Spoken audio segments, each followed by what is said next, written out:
بسم اللہ الرحمن الرحیم۔ بیان کیا جاتا ہے جناب رسول کریم صلی اللہ علیہ وسلم فرماتے ہیں، غیر عورت کی طرف اچانک جو نظر پڑ جائے، یہ پہلی نظر تو مباح ہے اور دوسری بار دیکھنا حرام ہے۔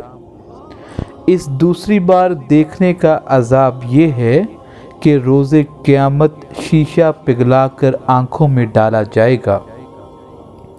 جناب رسول کریم صلی اللہ علیہ وسلم فرماتے ہیں کہ عورت کی طرف دیکھنا ایک زہر آلود تیر ہے شیطان کے تیروں میں سے۔ جو شخص اللہ تعالیٰ کے خوف سے اپنی آنکھ کا پرہیز رکھتا ہے، اس کو ایمان کی نعمت دی جاتی ہے۔ صدق اللہ العظیم۔